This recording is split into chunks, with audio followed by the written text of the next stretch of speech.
At 2:17 a.m., Ring sent me a motion alert. I was in a Cincinnati hotel room, 300 miles from home, staring at my phone screen like it had just grown teeth. The notification showed my fiancée in our hallway, pressed against a man I'd never seen before, whispering something I couldn't hear but could read on her lips. He won't be back tonight. 8 minutes. That's how long it took me to get dressed, check out, and point my car toward the interstate. The desk clerk looked confused when I said I needed to leave immediately, but I didn't explain. Explanations are what guilty people give.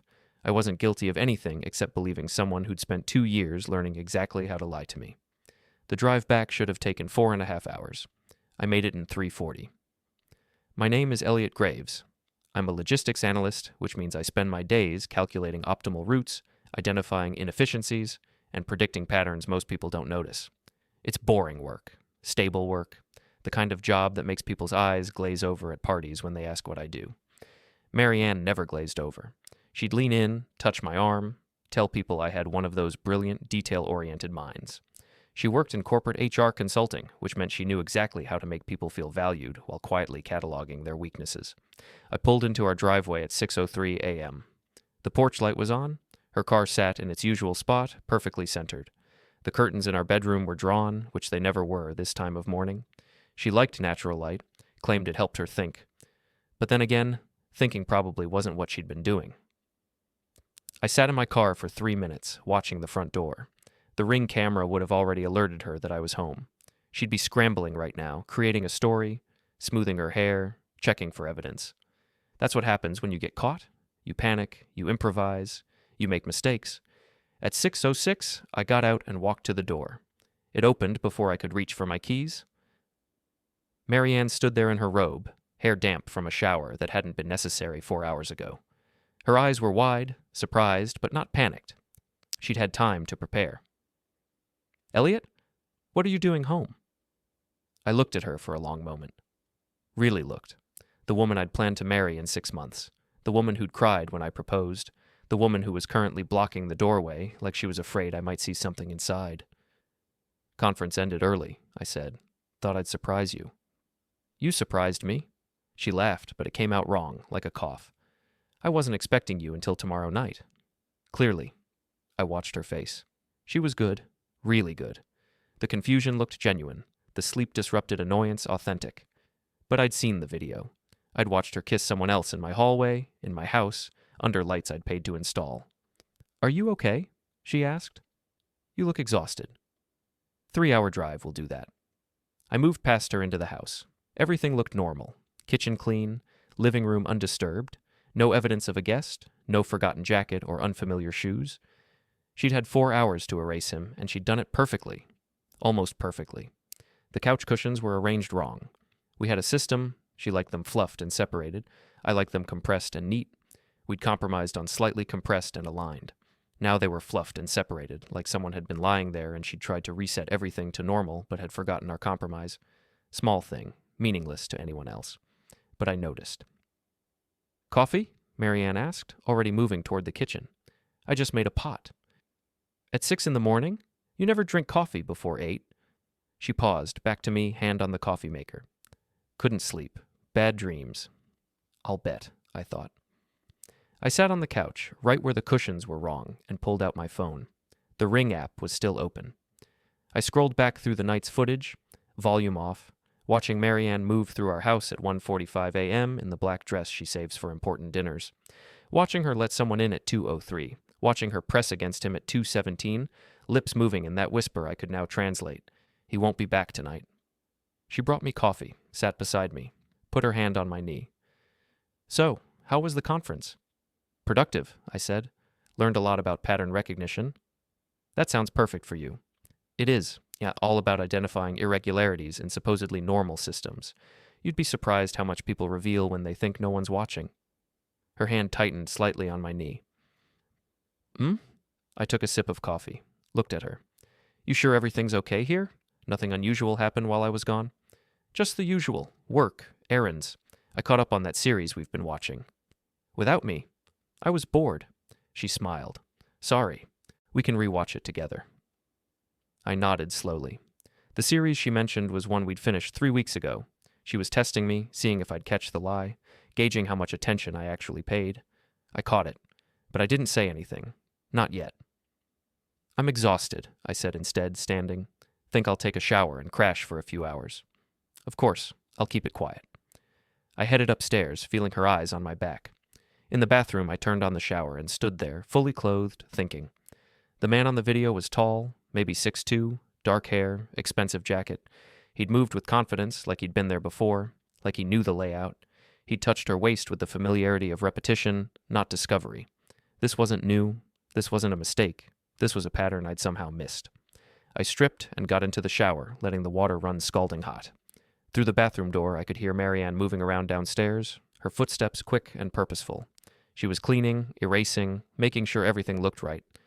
But she'd already made her first mistake. She'd assumed I'd stay at the conference. She'd planned around my absence, which meant she'd been planning for a while, tracking my schedule, calculating windows of opportunity. I was a logistics analyst. I understood supply chains, resource allocation, timing windows, and I was about to teach my fiancée exactly how much attention I'd been paying. The shower ran for 20 minutes. When I finally turned it off, the house was silent. I dried off, got dressed, and opened the bathroom door quietly. Marianne was in the bedroom, sitting on the edge of our bed, phone in her hand. She was typing rapidly, then stopped, deleted something, started again. Her face was tight, concentrated. She looked up when I entered. "Feel better?" "Much." I grabbed my laptop bag from the closet. "I'm going to catch up on some work emails in the office. Don't want to bother you." "You're not bothering me." "Still, work's piling up." I went down the hall to the spare bedroom I'd converted into an office, closed the door, opened my laptop, and started building an inventory. I began with the obvious, our shared bank account. Marianne handled most of the finances. She'd insisted on it, said she was better with money, had the HR background to understand benefits and investments. I'd agreed because I trusted her. Now I looked at 6 months of transactions. Dinners at restaurants I'd never been to, hotel charges in our own city, cash withdrawals, always on Thursday afternoons, always $200, always from the same ATM 3 miles from our house, Thursday afternoons, when I worked late because of weekly logistics reviews. The pattern was so obvious I almost laughed. I pulled up my work calendar, matching it against her spending. Every Thursday I'd marked late logistics review, there was a cash withdrawal. Every conference I'd attended out of town, there were hotel charges downtown. She'd been using my schedule as permission. I sat back, staring at the screen. This wasn't an affair. This was logistics, planning, a secondary operation running parallel to our relationship, carefully timed to avoid detection. Marianne was treating our engagement like a business with 2 sets of books. Through the door, I heard her talking on the phone, voice low. I couldn't make out words, but the tone was urgent, explanatory, defensive. She was talking to him. I opened a new document and started typing. Not notes. Those could be found. A mental map, stored in my head, but organized on screen temporarily, then deleted. Timeline, pattern, resources, leverage points. Because here's what I understood that Marianne didn't. I wasn't the underdog in this situation. I was the analyst, and she just handed me all the data I needed. The phone call ended. I heard her footsteps coming down the hall. I closed the document, pulled up a work email, and was staring at shipping manifests when she knocked. "Hey, I'm going to run some errands. Need anything?" "I'm good." She hesitated. "You seem quiet." "Tired." "Okay, I'll be back in a couple hours." She left. I heard the front door close, her car start, the garage door rumble shut. I waited 5 minutes, then I went back downstairs and started looking for what she'd missed. In the trash under the bathroom sink, an empty cologne bottle. Not mine. Expensive brand. Still fragrant. In the wash. Her black dress run through twice. Chemical smell of dry cleaning solution she'd tried to rinse out at home. In the couch cushions, a single cufflink. Silver. Engraved with initials I didn't recognize. CR. I photographed everything. Returned everything to exactly where I'd found it. Then I sat on the wrongly arranged couch and pulled up the Ring footage again, this time with sound. Marianne's whisper came through tinny but clear. "He won't be back tonight." And the man's response, just before the camera switched angles, "Then we've got time." Time. That's what she'd thought she had. She was wrong. Because while Marianne had been calculating windows and scheduling lies, I'd been learning to read patterns in systems that didn't want to be read. And this system had just revealed its entire architecture. My phone buzzed. Text from Nolan Pierce, my friend who installed security systems for a living. We'd planned to meet up this weekend. Still on for Saturday? Got something I want to run past you. I stared at the message. Nolan specialized in residential security, cameras, alarms, access logs. I typed back, "Actually, can you come by today? Need your opinion on something?" His response came immediately. "Sure. 2 hours work? Perfect." I put the phone down and looked around our living room, our home, the place we'd built together. Except we hadn't built it together. She'd built a stage set, and I'd been the only one who didn't know I was in a play. 2 hours. That's how long I had to prepare for the next phase. I stood up, straightened the couch cushions into our old compromise position, and went back to my office. Time to start building the response pattern. Nolan arrived at exactly 2 o'clock, driving the unmarked van he used for service calls. He was early 40s, divorced, the kind of guy who'd seen enough domestic situations to ask questions without asking questions. I met him at the door before he could knock. "Thanks for coming on short notice." "No problem. What's up?" I led him inside. Marianne wouldn't be back for another hour minimum. Her errands always took 3 hours on Saturdays, which I'd previously thought was inefficiency but now recognized as schedule padding. "Want to show you something?" I said, pulling up the Ring app on my TV. "Tell me what you see." I played the footage from 2:17 a.m. Nolan watched without expression. When it ended, he looked at me. "When did you find this?" "This morning. I was supposed to be at a conference until tomorrow." He nodded slowly. "You want me to pull more footage? I can access the system history, see if there are other instances." "Can you do that without leaving a trace?" "I installed the system. I know how to look around quietly." He paused. "You want my advice?" "That's why I called you. Most guys in your position do something stupid. They confront, they yell, they throw things. Makes them feel better for about 10 minutes. Then the lawyers get involved, and suddenly they're the bad guy because they threatened or intimidated or whatever. I'm not most guys." "I know, that's why I'm telling you this." Nolan pulled out his tablet. "You want to handle this right, you need information first. Patterns, timeline. Then you need to decide what you actually want." "I want her gone." "Okay, but gone how? Scared? Broke? Publicly humiliated? Because those are different strategies." I thought about it. "All of the above, but legally. Nothing that circles back on me." Nolan smiled, just a little. "Smart. Let me pull your system logs." He connected to our network, fingers moving across the screen. "Your Ring system keeps 30 days of motion-activated footage, but most people don't know it also logs when the cameras are disabled or turned off. And I see here..." He frowned. "Yeah, your front door camera has been disabled 17 times in the past 6 weeks, always between midnight and 4 a.m., always when you were scheduled to be away or working late." "Can you pull that footage?" "If it was disabled, there's no footage, but I can tell you exactly when it happened." He turned the tablet toward me. "See, Thursdays. Every Thursday for the past 6 weeks, plus 3 weekend dates that correspond to your work trips." I memorized the dates. Matched them against my calendar, perfect overlap. "There's something else," Nolan said. "Your backdoor sensor has been modified. Someone put a bypass switch on it.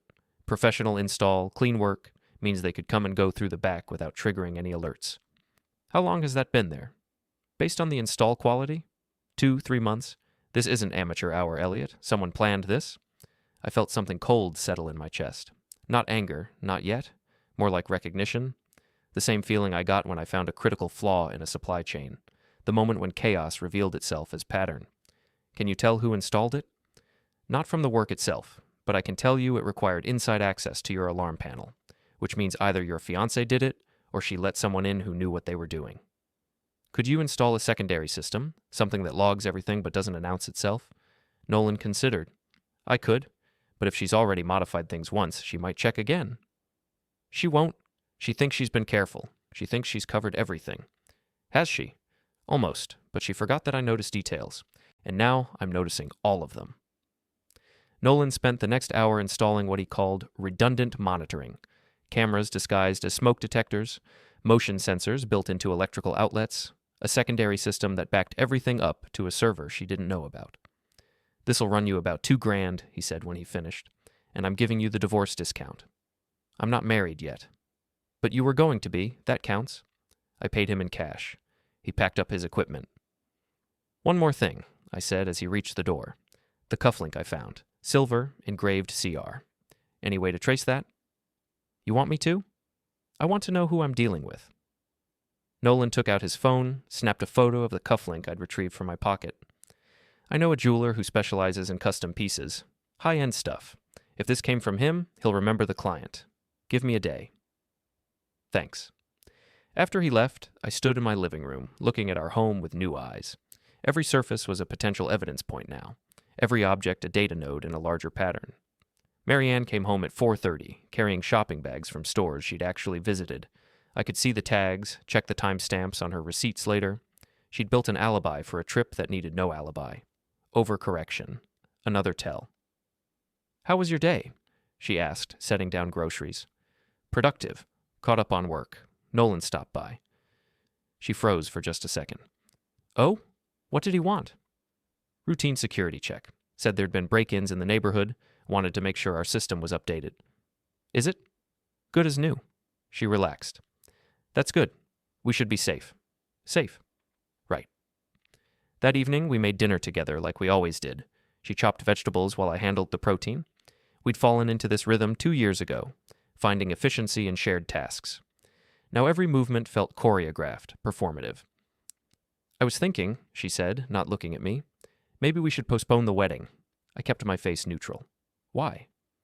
"Just, work's been crazy. I'm traveling more. I want to make sure we're both ready." "I'm ready." "I know, but I'm not sure I am." She finally looked up. "I just need some time to figure things out." "Figure what out?" "Us. Everything. I don't know." This was it. The setup. She was creating distance, building a narrative for when she eventually left. Probably thought she was being kind, giving me time to adjust. "How much time do you need?" I asked. "I don't know. A few months?" That's fine. Whatever you need." Relief flooded her face. "Really? You're not angry?" "Why would I be angry? You're being honest with me. Communication is important in relationships." She actually smiled, came around the counter, kissed me on the cheek. "This is why I love you. You understand." I understand perfectly, I thought. She was setting up the exit, preparing to leave me for someone who wore silver cufflinks and disabled security cameras, someone who was about to discover that I understood logistics a lot better than he understood risk. We ate dinner, watched a movie, went to bed like a normal couple. She fell asleep around 11. I waited until midnight, then slipped out of bed and went to my office, pulled up the files Nolan had left me, started building a timeline. Week 1, Thursday night, camera disabled from 11:47 p.m. to 3:22 a.m. Week 2, Thursday night, camera disabled from 12:03 a.m. to 4:15 a.m. Week 3, weekend, I was in Cleveland for a training. Camera disabled Friday night through Sunday morning, on and on. 20 dates total. 20 times she'd brought someone into our home. 20 times she'd calculated that I wouldn't notice, wouldn't check, wouldn't care. I opened a new document and started listing resources. Shared bank accounts, $47,000. Her personal account, unknown but accessible through statements. Property, both our names on the deed assets, her car, my car, furniture, electronics leverage points. Professional reputation, social network, family relationships. Marianne worked for a major HR consulting firm. Her job depended on discretion, trust, ethical standards. She advised companies on workplace conduct. If those companies knew she'd been conducting her own unethical behavior, I added another line to my list. Professional vulnerability, complete. Then I started researching CR, common male names starting with C, Christopher, Charles, Caleb, Connor, Cameron, professions that require expensive cufflinks, finance, law, real estate, consulting. I ran searches for real estate professionals in our city with C initial first names and R initial last names. Found 36 possibilities. Then I cross-referenced them against Marianne's social media. She was careful. Her accounts were private, posts minimal. But she'd been tagged in photos at charity events, professional mixers, gallery openings. In a photo from 2 months ago, standing beside a man who matched the height and build from my ring footage. Caleb Rourke, real estate flipper, freelance, specialized in distressed properties. His social media was public, flashy, cars, watches, renovation projects. The kind of guy who needed everyone to know he was successful. His most recent post, photo of a downtown loft. Caption, new project coming soon. I dug deeper, found property records. Caleb Rourke had purchased 4 properties in the past year, renovated them, flipped them for profit. Legitimate business, nothing criminal. But his financing was interesting. He used hard money lenders, High-interest, short-term loans that required fast turnarounds. Miss a payment, and the lender could seize the property. It was high risk, high reward. And according to his recent posts, he had 3 properties currently in renovation, which meant 3 simultaneous loans, which meant if anything went wrong with any of them. I smiled at my screen, found the leverage point. Over the next week, I fell into a pattern. I went to work, came home, had dinner with Marianne, acted normal, acted oblivious. But at night, while she slept, I mapped Caleb Rourke's entire operation. His properties, 3 downtown lofts, all purchased in the past 4 months. His contractors, 2 crews, both with complaints filed against them for incomplete work. His timeline, aggressive. Planned to flip all 3 properties within 6 months. His weakness, overextension. He'd borrowed against multiple properties simultaneously. If one project failed, the whole house of cards would collapse. Thursday night came around again. Marianne made an excuse about meeting a colleague for drinks. Would be home late, don't wait up. Have fun, I said. She kissed me goodbye. Left at 7. By 7:30, Nolan's secondary cameras picked her up pulling into a parking garage downtown. By 8:00, Caleb Rourke's social media showed a story. Dinner at an upscale restaurant, champagne glasses, city lights in the background. By 9:15, my Ring app showed Caleb's car pulling into my driveway. They didn't bother going to his place anymore. Too risky.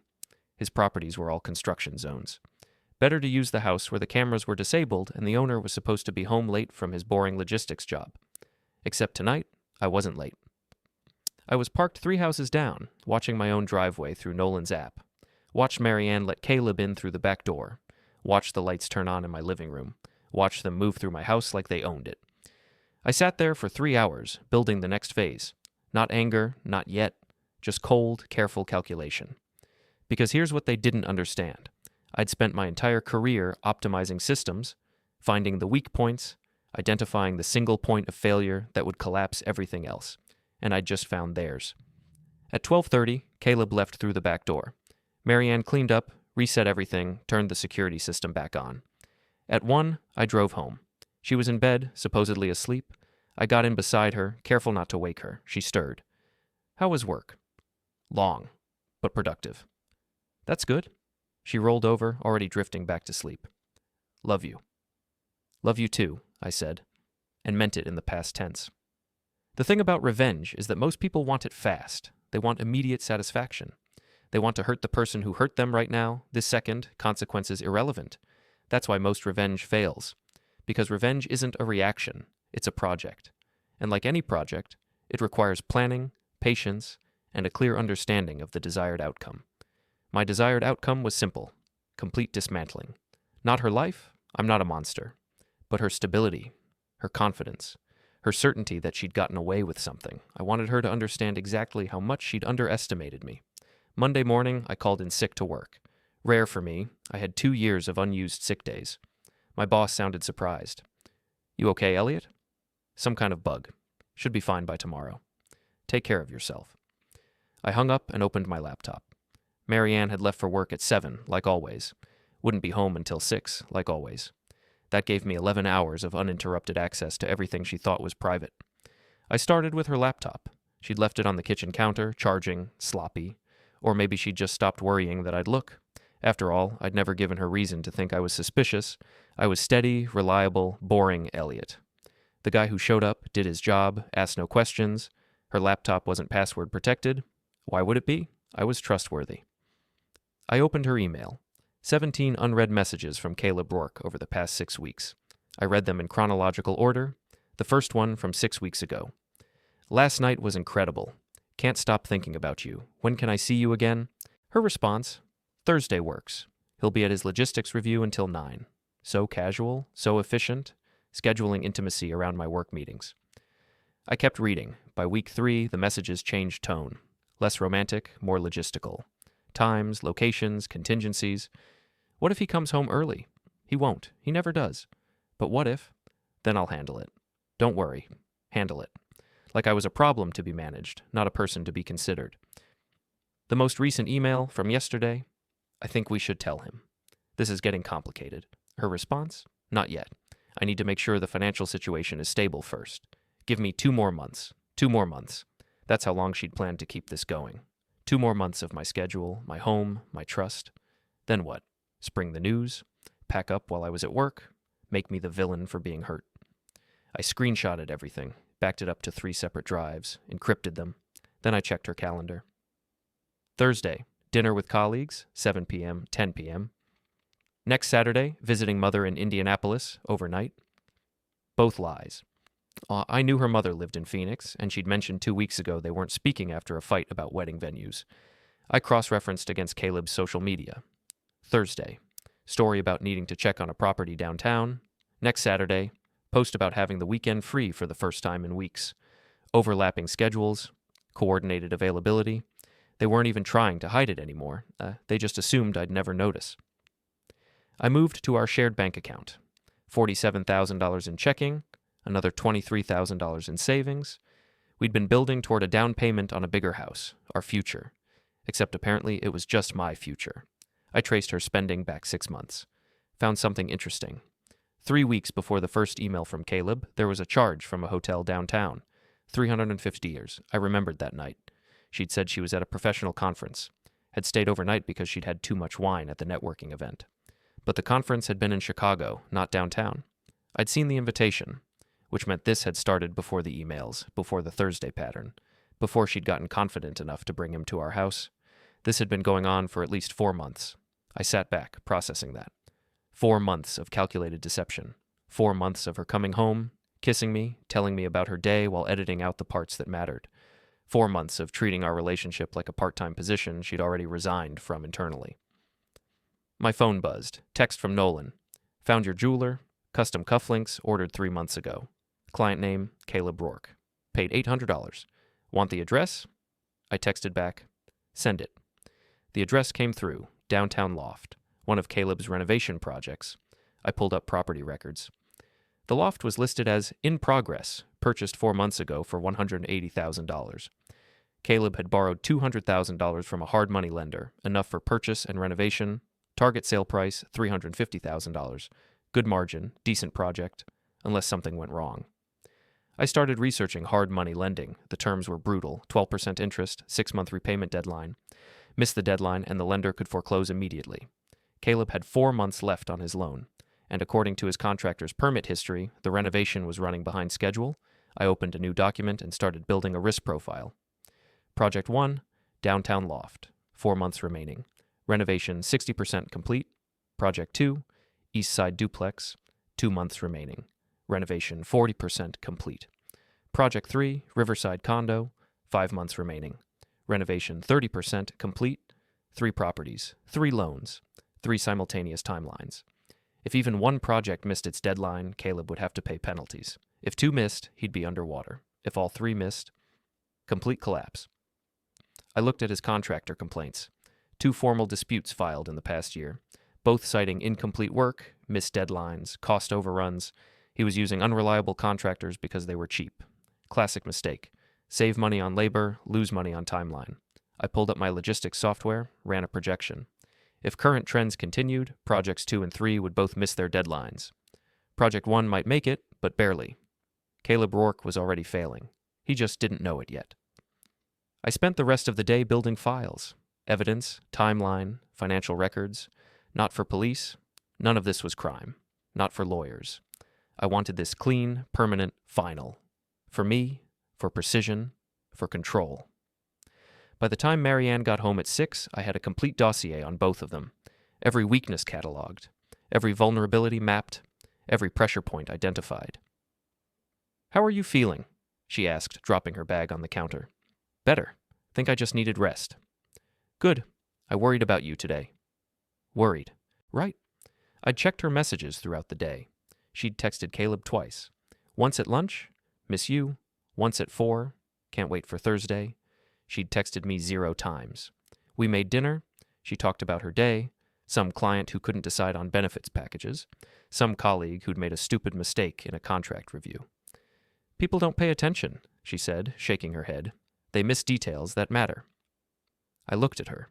Really looked at her. She believed that.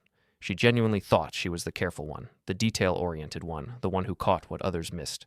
She had no idea that every word she spoke was data, that every movement revealed pattern, that she'd been leaving evidence everywhere because she'd fundamentally misunderstood who I was. You're right, I said. Details matter. Thursday came. Marianne left at 7 for her fake dinner with colleagues. I waited 30 minutes, then left too. Drove downtown, found Caleb's loft renovation. The building was a converted warehouse, 6 units total. Half finished. Construction materials piled outside. 1 unit with lights on, probably Caleb's office or showroom space. I parked across the street and waited. At 8:30, Marianne's car pulled up. She got out, checked her phone, looked around like she was making sure no one was watching. Then she went inside. I gave them 15 minutes. Then I got out of my car and walked to the building. The front door was propped open, contractor access. I went in quietly, found the unit with lights on, door slightly ajar. I could hear them talking. Not the words, just the tone. Comfortable, familiar. The sound of 2 people who'd had this exact conversation dozens of times before. I stood there in the hallway, listening, recording on my phone. Then I left, drove home, made myself dinner, watched television, waited for her to come home and lie about where she'd been. She arrived at 11, smiled, kissed me hello. How was dinner? I asked. Exhausting. My colleague Rebecca wouldn't stop talking about her pregnancy. I thought we'd never leave. Rebecca. Good detail. Specific enough to sound true. That sounds rough. It was. I'm going to take a shower and head to bed. Okay. Sleep well. She went upstairs. Water ran. She came back down in her robe, ready for sleep, crawled into bed beside me, turned off the light. Elliot? Yeah? Do you ever think about what you'd do if things changed? If we changed? I turned toward her in the darkness. What do you mean? I don't know. Just, what would you do if I wasn't here? Why wouldn't you be here? Hypothetically. I thought about how to answer, about whether honesty would serve me better than performance. I guess I'd figure it out, I said finally. Adapt, move forward. You'd be okay? Eventually. She was quiet for a long moment. Good. That's good. Then she fell asleep. I lay there beside her, staring at the ceiling. She was setting me up, preparing me for the breakup, making sure I'd be okay so she could feel less responsible when she left. Classic HR strategy. Manage expectations, control the narrative, minimize damage. But she'd made a critical miscalculation. She thought I needed time to accept what was coming. I didn't need time. I needed a timeline, a sequence, a perfectly executed plan. And now I had everything I needed to build one. Friday morning, I called Nolan. You busy this weekend? Define busy. I need eyes on someone, professional surveillance, nothing illegal. Who's the target? Caleb Rourke. I want to know everywhere he goes, everyone he talks to, every pattern he follows. Nolan was quiet for a beat. This is the guy? This is the guy. You want me to document everything? Everything. Photos, timestamps, locations. I need a week's worth of data. That's expensive. I know. Do it anyway. Okay, starting when? Today. He hung up. Within an hour, I had confirmation that he was on Caleb, following from a distance, logging everything. I went to work, acted normal, analyzed shipping routes, optimized delivery schedules, came home, had dinner with Marianne, watched television, all the while building the framework for what came next. Because here's what I understood that they didn't. Information isn't just knowledge. Information is ammunition, and I was stockpiling enough to level everything they'd built. The data from Nolan came back on Friday afternoon. 7 days of surveillance compiled into a 40-page report with photos, timestamps, and route maps. Caleb Rourke wasn't careful. He wasn't discreet. He was exactly what I'd suspected. Someone so confident in his own success that he'd stop checking his blind spots. Monday through Friday. Job sites, contractor meetings, material suppliers. Tuesday evening, dinner with Marianne at a restaurant 30 miles outside the city.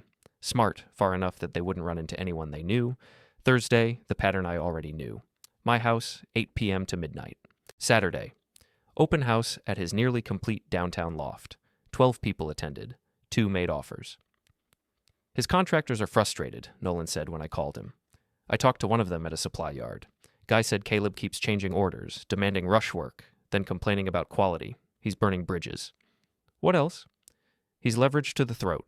I ran his financials, public record stuff, property liens.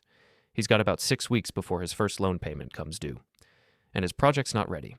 He's going to miss the deadline. Which one? The East Side duplex. It's the furthest behind. Foundation issues, apparently. Contractor said it needs another month of work minimum. And if he misses the deadline, penalty rate kicks in, goes from 12% interest to 18%. And if he can't pay, the lender can seize the property immediately. I thought about that. How much is the penalty? On a $200,000 loan? About $12,000. Not catastrophic, but it'll eat into his profit margin. And if the other projects run late too, then he's underwater. Exactly. I thanked Nolan, hung up, and stared at my computer screen. 6 weeks. That's how long Caleb had before his first domino fell.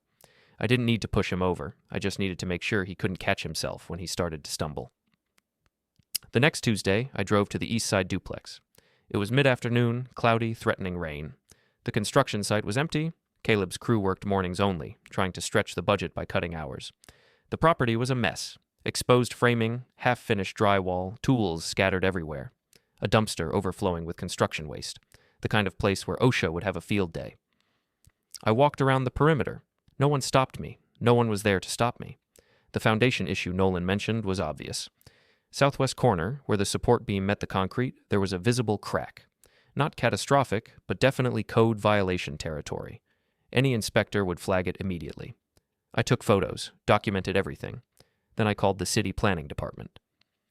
Hi, I'd like to report a safety concern at a construction site. The clerk sounded bored. Address? I gave it. Nature of the concern? Structural issues. Looks like foundation damage. I'm worried the building might be unsafe. Are you the property owner? No, just a concerned neighbor. We'll send someone out to inspect. Usually takes a week or two. Thank you. I hung up. 2 weeks. That would put the inspection right at the 5-week mark before Caleb's deadline. If the inspector found code violations, which they would, Caleb would have to fix them before he could proceed, which would cost money he didn't have and time he couldn't afford. First domino positioned. Wednesday, I visited the downtown loft. The open house was scheduled for Saturday, but the building was accessible during business hours. Contractors in and out constantly. I walked in like I belonged there. Clipboard, tape measure, contractor clothes I'd bought that morning. No one questioned me. The loft was impressive. Exposed brick, modern fixtures, floor-to-ceiling windows. Caleb had good taste. Shame about his project management skills. I walked through the space, noting details. The electrical panel was in the kitchen, standard placement. The plumbing was visible in the unfinished bathroom. The HVAC system was roof-mounted, accessible through an exterior ladder. I didn't touch anything, didn't sabotage anything, didn't need to. Because I noticed something Caleb apparently hadn't. The building's main water shutoff was outside, unsecured, accessible to anyone. And the weather forecast for Saturday showed heavy rain. I left the loft, drove to a hardware store, bought a small valve lock. The kind plumbers use to prevent tampering. Saturday morning, 3 hours before the open house, I returned to the building. The street was empty. I walked to the water shutoff, confirmed it was the correct one by checking the meter numbers against the address. Then I turned the water off and installed the valve lock. It wouldn't cause permanent damage, just inconvenience. The kind of thing that would make potential buyers walk through a beautiful loft and then try to wash their hands afterward and find no water pressure. The kind of thing that would make them wonder what else wasn't working. I left before anyone arrived. That evening, Mary Ann went out. Another fake colleague dinner. I stayed home, monitored Caleb's social media. At 6 p.m. he posted, "Open house was rough. Some issues came up. We'll fix them and reschedule. 1 offer. Down from the 2 he'd been expecting." Second domino tilted. Over the next 2 weeks, I watched both situations develop. The city inspector found the foundation issues at the duplex, red-tagged the entire property. Caleb had to hire a structural engineer, get revised plans approved, order new materials. Cost $15,000. Timeline delay, 3 weeks minimum. His social media posts got shorter, less flashy, more stressed. Sometimes projects don't go according to plan. That's real estate. The downtown loft's water issue got fixed within a day. Some contractor found the valve lock, cut it off, restored service. But the damage was done. Word spread. The property sat on the market for another week with no offers. Caleb dropped the price by $20,000, still no offers. His third property, the Riverside condo, developed its own problems. Nothing I caused, just natural consequences of rushed work and cheap contractors. Electrical inspection failed, had to be rewired. Caleb posted less and less. His confidence was evaporating in real time. Meanwhile, Mary Ann started getting anxious. "Are you sure you're okay with postponing the wedding?" she asked one night over dinner. "I'm fine. Whatever you need," It's just, I don't want you to feel like I'm stringing you along. Are you? She hesitated. No, of course not. But her eyes said otherwise. She was reconsidering. Maybe Caleb wasn't the stable bet she'd thought he was. Maybe the backup plan needed a backup plan. Too late. Thursday came around again. Marianne left for her fake dinner. I waited 30 minutes, then drove to Caleb's downtown loft. This time, I didn't observe from across the street. I parked right in front, walked to the door, knocked. Caleb answered. He looked tired, stressed. When he saw me, his face went blank. Can I help you? We should talk, I said. He glanced over his shoulder. I could hear Marianne moving around inside. About what? About Marianne. About the past 4 months. About the fact that you've been in my house 17 times. The color drained from his face. I don't know what you're... Yes, you do. Let me in, or I'll say this loud enough for your neighbors to hear. He stepped back. Let me in. The loft was beautiful. Expensive furniture, mood lighting, wine glasses on the counter. Very romantic. Marianne came around the corner, saw me, froze. Elliot? I didn't look at her. Kept my eyes on Caleb. Here's how this works, I said. I'm not going to threaten you. I'm not going to report anything to anyone. I'm just going to tell you some facts, and you're going to make a decision. Caleb tried to look confident. Failed. What facts? Fact 1. Your East Side duplex has a red tag. You've got 3 weeks of work left and 2 weeks until your loan deadline. You're going to miss it. His jaw tightened. Fact 2. Your downtown loft has had 1 offer in 2 weeks. You've dropped the price twice. You're still overpriced for current market conditions. How do you know? Fact 3. Your Riverside condo failed electrical.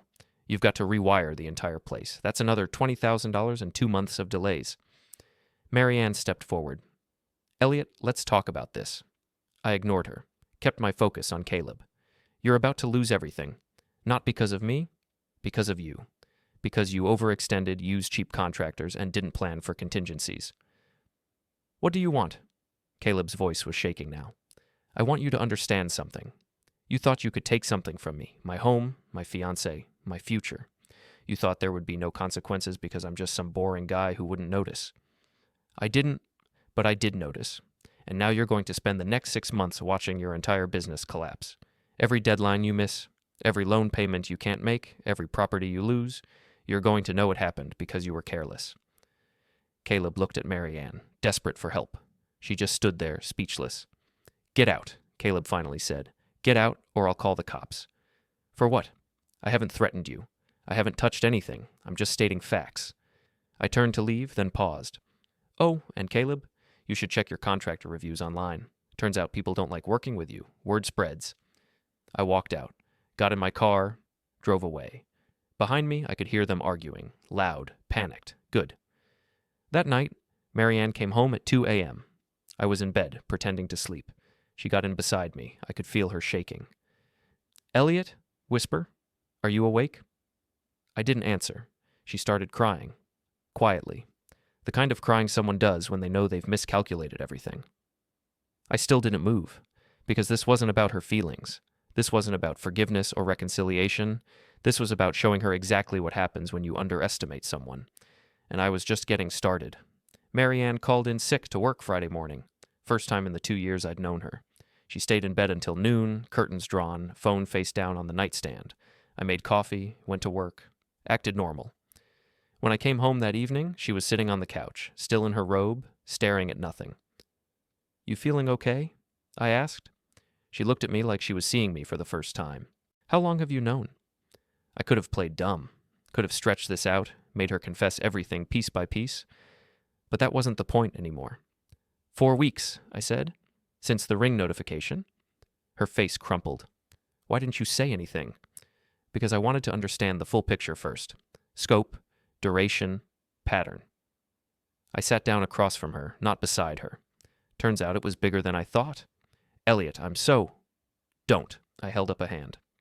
Don't apologize. Don't explain. I'm not interested in the story you tell yourself to justify it. She started crying. Real tears this time. Not the calculated kind she used to get out of traffic tickets or returned purchases. What are you going to do? She asked. That depends. What were you going to do? She didn't answer. Couldn't answer, because we both knew the truth. You were going to wait until the wedding was closer, I said. Let me pay for more of the deposits, the venue, the catering. Then you were going to call it off, blame cold feet or incompatibility or whatever HR term you came up with. And by the time I figured out you'd been planning this, you'd already be moved in with Caleb. That's not... Yes, it is. I've read the emails, Marianne. I've seen the schedule coordination. I've tracked the financial planning. You were treating this like a business exit strategy. She covered her face with her hands. I didn't mean for it to happen. Yes, you did. You made a choice. Multiple choices. 17 times in our house alone. Dozens more at his place. Every Thursday, every time I traveled, every moment you thought I was too boring to notice. You're not boring. I'm aware. But you thought I was. That's what matters. She looked up at me, desperate. Can we fix this? Can we try? And there it was. The pivot, the negotiation. She was already calculating whether salvaging our relationship was a better option than facing consequences. No, I said simply. But I need you out of the house by Sunday. Her eyes went wide. This is my house, too. Both our names on the deed, I'm aware, which is why we're going to handle this cleanly. You take your things, I'll buy out your half of the equity, and we're done. I don't want to leave. You were already leaving. I'm just accelerating your timeline. She stood up, suddenly angry. You can't make me leave. This is my home. You made it not your home the first time you brought him here. You turned it into a stage set. Now the show's over. I'll get a lawyer. Go ahead. I've got documentation of everything. 4 months of evidence. Every email, every security camera timestamp, every financial transaction. You want to go to court and have all of that become public record? She went pale. You wouldn't? I don't want to, but I will if necessary. I stood up too. You work in HR consulting, Marianne. Your job is built on trust. Professional ethics? What happens when your clients find out you've been conducting yourself like this? That's my personal life. Not when you're advising companies on workplace conduct. Not when you're the person they call to investigate ethical violations. Your personal life becomes very relevant when it contradicts everything you professionally represent.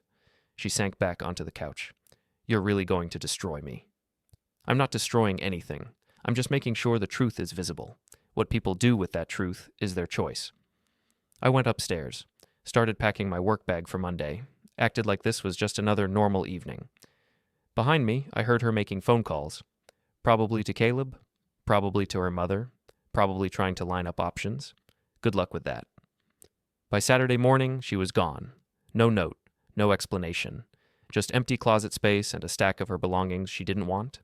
She'd taken her car, her laptop, her clothes, left everything else. I called a locksmith, changed the locks, updated the security system passwords. Then I called a real estate attorney. I need to buy out my fiancée's stake in our property. How fast can we do this? Depends on whether she agrees to the terms. She'll agree. How do you know? Because the alternative is worse for her. We drew up the papers. Fair market value for her half, minus the mortgage. Came out to $42,000. I had it ready by Monday. Monday morning, I got a text from Marianne. We need to talk. Can we meet? I responded, lawyer's office. Noon, documents are ready. I don't want lawyers involved, then you shouldn't have threatened to get one. She showed up at noon with her own attorney. Young guy, looked uncomfortable. Probably his first contentious case. My attorney slid the papers across the table. Mr. Graves is offering fair market value for your equity stake in the property. Standard terms, clean separation. Marianne's lawyer reviewed them. These are actually generous. I don't want to sell, Marianne said. Then we proceed with alternative options, my attorney said calmly. Documentation of misconduct, public filing, court proceedings. That's extortion. That's consequence management, my attorney corrected. Your client made choices. Mr. Graves is offering a dignified exit. I'd recommend taking it. Marianne looked at me. I thought you loved me. I did. Past tense. She signed the papers, took the check, walked out. I never saw her again, but I wasn't done, because there was still Caleb, and Caleb had made a critical miscalculation. He thought the worst was over. Tuesday afternoon, I drove to his downtown loft. The for sale sign was still up. Price had dropped again, $315,000 now. He was bleeding equity. I called the listing number. Hi, I'm interested in viewing the property. The agent sounded eager. Of course. When works for you? This evening, 6 o'clock. Perfect. I'll meet you there. I showed up at 6. The agent was young, enthusiastic, clearly desperate to close a deal. "Beautiful space," she said, walking me through. "Original exposed brick, modern amenities, great investment opportunity." "How long has it been on the market?" 3 weeks. "Any offers?" She hesitated. "One, but it fell through." "Why?" "Inspection issues. But those have been resolved." "What kind of issues?" "Just minor things. Plumbing, mostly." I walked through the space slowly, asked detailed questions, made her think I was serious. Then, as we stood in the kitchen, I said, "I heard the owner is overextended. Multiple properties in development, financial trouble." The agent's smile faltered. "I'm not sure where you heard that. Real estate community is small. Word spreads." I looked around the loft. Beautiful space, but if the owner is desperate, that usually means room for negotiation. The price has already been reduced significantly. "Has it?" I pulled out my phone, showed her comparable listings. Similar properties in this area are going for $280,000. This is overpriced by at least $30,000. The renovations are done by contractors with complaint histories. I looked them up, which means potential buyers will factor in repair costs down the line. She didn't have a response to that. I left without making an offer, but the seed was planted. By Wednesday, Caleb's listing had dropped to $295,000. Panic pricing. Thursday morning, the city inspector posted results for the East Side duplex. Still red tagged. Foundation repairs insufficient. Caleb posted on social media, temporary setback. Real estate is about patience, but his hands were shaking in the photo he posted. I could see it in the blur.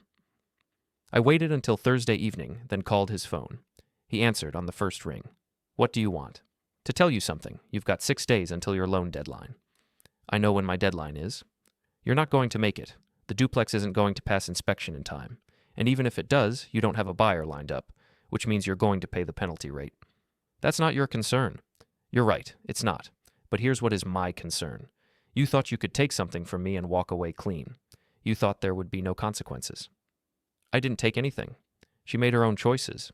She made choices. You encouraged them. You benefited from them. You used my schedule, my home, my trust. Now you're paying for it." "I'm not paying for anything. You sabotaged my properties." "I reported safety violations. I observed market trends. I provided truthful information to interested parties. Everything I've done is legal, documented, and provable." "You're destroying my business." "No, you destroyed your business by overextending and using cheap contractors. I'm just making sure you can't blame anyone but yourself." I hung up. Friday, Caleb's loan deadline hit. He couldn't make the payment. The lender initiated foreclosure on the duplex. His social media went dark. Saturday, I got a call from Nolan. "Your guy's melting down. He went to the duplex this morning, started screaming at the contractors, threatened to sue them. They walked off the job." "All of them?" "Every single one. They're done with him." "What about his other properties?" "Same story. Word spread that he's broke and hostile. No contractor wants to touch his projects now." "Perfect. Elliot, what's your end game here?" "Watching him understand exactly what happens when you're careless." "That's cold." "That's accurate." I hung up and sat on my couch, the one with properly arranged cushions, and felt something settle in my chest. Not satisfaction, not pleasure, just completion. Marianne had wanted to manage expectations, control the narrative, exit gracefully. Instead, she'd lost her home, her financial cushion, and the illusion that she was the smart one. Caleb had wanted to flip properties and live flashy. Instead, he'd lost his business, his reputation, and his confidence. And I'd done it all without breaking a single law, just by paying attention to details they'd ignored, by being the boring, underestimated guy they'd thought would never notice, by remembering that revenge isn't a reaction, it's a project, and I'd just delivered mine on time and under budget. 3 days after Caleb's first foreclosure, I got a text from an unknown number. "We need to talk. Face to face. Tonight." I knew who it was. Caleb had probably gotten a new phone number after I'd been calling the old one. Desperation move. I responded, "Where?" "The Riverside property. 8 p.m. Come alone." I showed the message to Nolan over coffee that afternoon. "That's a setup," he said immediately. "Probably." "You're not actually going." "I am." "Elliot, the guy's lost everything. People do stupid things when they're cornered." "I know. That's why I'm going. I want to see exactly how stupid." Nolan stared at me. "You're enjoying this." I'm completing it. There's a difference. Is there? I didn't answer that. At 7:45, I drove to the Riverside condo. It was in a partially developed area, half-finished buildings surrounded by empty lots. Caleb's property was dark, construction equipment scattered across the lot like abandoned toys. I parked a block away and walked in. The air was cold, wind cutting across the river. No lights except distant street lamps. The condo's front door was propped open. I went inside. Caleb? My voice echoed in the empty space. Exposed studs, concrete floors, the smell of sawdust and paint. Back here. His voice came from deeper in the building. I walked slowly, phone in my pocket, recording. Not for evidence, for insurance. Found him in what would eventually be the master bedroom. He was sitting on a folding chair, surrounded by blueprints and permit documents. He looked like he hadn't slept in days. You came, he said. You asked. He laughed, bitter. I didn't think you would. Thought you'd be too scared. Of what? You? I could hurt you. I could make this very bad for you. You could try, I said, but you won't. Why not? Because you're not that person. You're a failed real estate flipper who made bad decisions. You're not dangerous. You're just desperate. His hands clenched. You destroyed my life. No, I documented your failures. There's a difference. He stood up fast, chair scraping against concrete. You reported my properties. You locked my water valve. You spread rumors about my contractors. I reported safety violations. I secured an unsecured valve that was creating liability. I shared truthful information with interested parties. You sabotaged me. I held up a mirror. You just didn't like what you saw. He took a step toward me. I didn't move. Go ahead, I said. Take a swing. Give me a reason to press charges. Give me documentation that you're violent and unstable. See how that helps your situation. He stopped, shaking, close enough that I could see the exhaustion in his eyes. What do you want from me? He asked. Nothing anymore. I already got what I wanted. Which was what? Understanding. You needed to understand that actions have consequences, that you can't just take things from people without reciprocal cost, that being careless has a price. I lost everything. Good. He swung, not hard, not trained, just desperate. I stepped back. His fist hit air. His momentum carried him forward, and he stumbled, caught himself on the wall. Feel better? I asked. He was breathing hard. No. That's because violence doesn't solve logistics problems. It just creates new ones. I turned to walk away. Wait, he said. I stopped. Did she know? Marianne, did she know you were doing this? She knew I found out. She didn't know what I was planning. Where is she now? Gone. Moved out. Signed over her stake in the house. I haven't heard from her since. He slumped against the wall. She was supposed to be different, better than my ex, better than all the others who left when money got tight. She was exactly what you deserved, someone who valued convenience over commitment. And what about you? What did you deserve? I thought about that. To be underestimated. It made everything easier. I left him there in the empty condo, surrounded by his failed projects. Walked back to my car, drove home, but I wasn't done yet, because there was one more piece to complete. The next morning, I called Marianne's office. Hi, I need to speak with someone about a consultant's conduct. The receptionist sounded bored. What kind of conduct? Ethical violation. I have documentation. Hold, please. 2 minutes later, a senior manager came on the line. This is Patricia Drummond. You have concerns about one of our consultants? Marianne Graves. I have evidence that she engaged in behavior that contradicts the ethical standards your firm represents. What kind of evidence? Email correspondence, financial records, security footage, all time-stamped and documented. I'm happy to provide copies. There was a long pause. Can you come in this afternoon? Absolutely. I met with Patricia at 2 o'clock.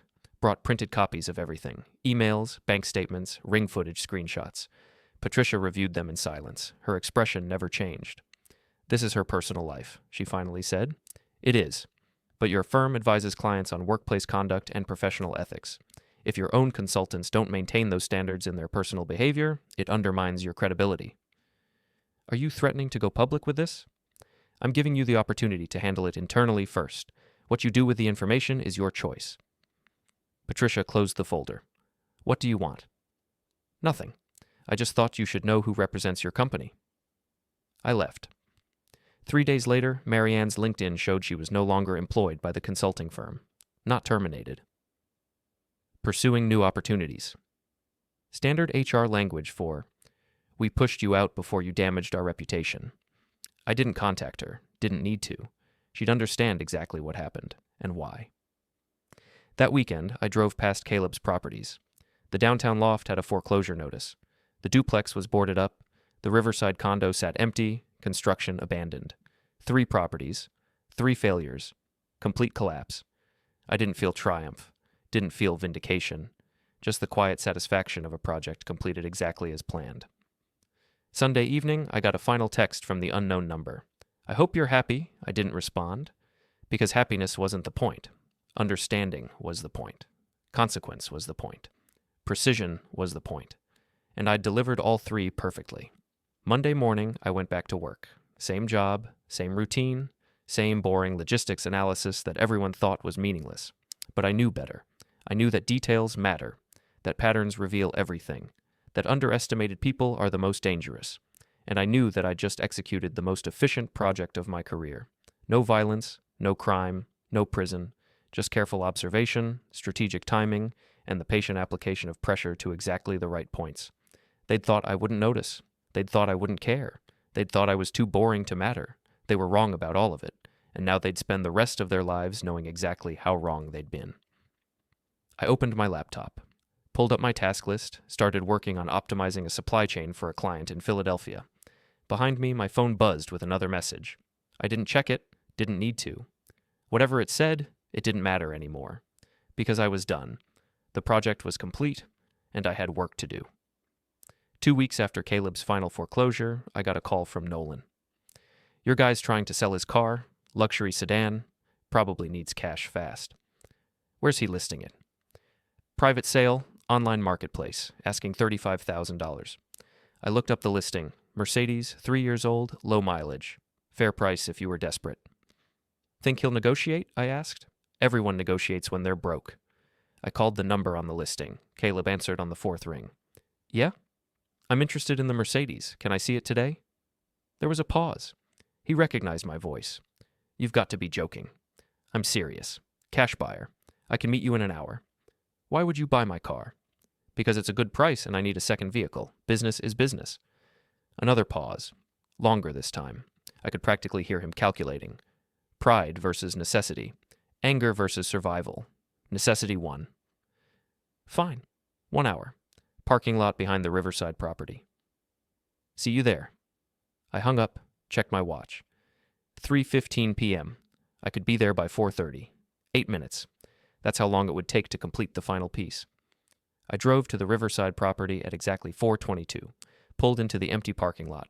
Caleb was already there, leaning against his Mercedes, arms crossed. He looked worse than last time, thinner, unshaven, eyes hollow. I got out of my car, walked over. "Let's see it," I said. He didn't move. "Why are you doing this?" "I told you, I need a second vehicle." "No, all of it. Why did you destroy everything?" I looked at him, really looked. This was the man who'd been in my house 17 times, who'd kissed my fiancée in my hallway, who'd whispered that I wouldn't be back tonight. "You took something from me," I said. "I took something back. I took a person. You can't own people." "You're right. But you can make them understand that choices have weight, that deception has cost, that carelessness has consequences." She loved me. Maybe. Or maybe she loved the idea of someone successful, someone exciting, someone who wasn't boring. I walked around the car, inspecting it. "How's that working out for her now?" "You're cruel." "I'm precise. There's a difference." I opened the driver's door, sat inside. Clean interior, good maintenance. He'd taken care of it even while everything else collapsed. $30,000, I said. "Cash. Right now." "I'm asking $35,000, and I'm offering $30,000. Take it or leave it." He stared at me through the windshield, hating me, needing me. "Fine," he finally said. I got out, pulled an envelope from my jacket, counted out the money, handed it to him. He counted it twice, like he didn't trust me. Smart. "Title?" I asked. He pulled it from his pocket, signed it over, handed me the keys. "Pleasure doing business with you," I said. He didn't respond. Just walked to his truck, an old Ford he'd apparently been hiding for moments like this, and drove away. I stood there in the empty parking lot, holding keys to a car I didn't need, watching him disappear. Then I called Nolan. "You want a Mercedes? Good price." He laughed. "You're something else, Elliot." "I'm efficient." "Same thing." I drove the Mercedes home, parked it in my garage beside my regular car, went inside. The house was quiet, clean, organized exactly how I liked it. No one else's schedule to accommodate, no one else's secrets to discover, no one else's lies to document, just my space, my routine, my life. I made dinner, watched television, went to bed early, and for the first time in 2 months, I slept through the night without checking my phone. On Wednesday morning, I got an email from Marianne's lawyer. Ms. Graves is requesting return of personal items left at the property. Please advise when she can collect them. I responded. All personal items were donated to charity 2 weeks ago, as per the separation agreement clause regarding abandoned property. Her lawyer wrote back, "That seems excessive." I didn't respond to that one. Thursday afternoon, I got a voicemail from Caleb. "I know what you did. The property violations, the valve lock, all of it. I could go to the police." I listened to the message twice, then deleted it. Because he was bluffing. Everything I'd done was legal, reportable, documented. He had no case. He was just desperate for someone to blame besides himself. Friday evening, I was working in my office when my doorbell rang. I checked the Ring app. Marianne stood on my porch, looking smaller than I remembered. I didn't open the door. "Elliot?" Her voice came through the speaker. "I know you're there. Please, I just want to talk." I pressed the microphone button. "About what?" "About us. About what happened. About whether we can fix this." "There's no us. That ended when you brought him here." "I made a mistake." "You made a choice." 17 documented choices, plus dozens more I didn't bother tracking. She started crying. Real tears. The kind that used to make me want to comfort her. Not anymore. "I lost my job," she said. "My apartment. Everything." "So did Caleb. Funny how that works. You did this. You destroyed us both. I provided information. What people did with that information was their choice. Please, I need help. I need somewhere to stay. That's unfortunate, but it's not my problem." "Elliot?" I ended the connection. Turned off the speaker. Watched through the camera as she stood there for 5 more minutes, waiting for me to change my mind. I didn't. Eventually, she left. I went back to work. Saturday morning, I drove to Nolan's shop. Found him working on an installation. "Thanks for everything," I said. "I appreciate the help." "No problem. You handled that whole situation well. Clean, efficient, no loose ends." "That's one way to put it." He wiped his hands on a rag. "You ever feel bad about it?" "About what?" "Taking them down that hard. They lost everything." I thought about that. They lost what they were careless enough to risk. I didn't take anything they didn't volunteer. Cold way to look at it. Accurate way. Nolan shook his head, smiling slightly. "Remind me never to cross you. Just pay attention to details. That's all I ask." I left, drove home, spent the rest of the day organizing my garage. Sunday evening, I sat on my couch, cushions properly arranged, and pulled up my phone, checked Caleb's social media, his account was deleted, checked Marianne's LinkedIn, still listed as seeking opportunities, checked property records. All 3 of Caleb's projects were now owned by the hard money lender. Total loss. I put my phone down and stared at my ceiling. This was supposed to be the moment, the reflection, the consideration of whether I'd gone too far. But I didn't feel anything except completion. They'd calculated wrong, thought they could take without giving, use without cost, deceive without consequence. I'd corrected their miscalculation, that's all. No rage, no triumph, no satisfaction. Just the quiet understanding that I'd executed a project perfectly from beginning to end, and now it was over. I got up, made coffee, sat at my kitchen table, and opened my laptop. Started reviewing a new logistics problem for a client in Seattle. Inefficient routing, poor resource allocation, predictable failure points. I began building the solution, identifying patterns, calculating corrections, doing exactly what I'd always done, noticing what others missed, fixing what others broke, being underestimated right up until the moment I wasn't. My phone buzzed. I ignored it. Whatever it was, whoever it was, it didn't matter. Because I was done with revenge, done with consequences, done with projects that involved people who thought details didn't matter. I was just Elliot Graves, logistics analyst, detail-oriented, boring, The guy nobody noticed. Exactly how I liked it.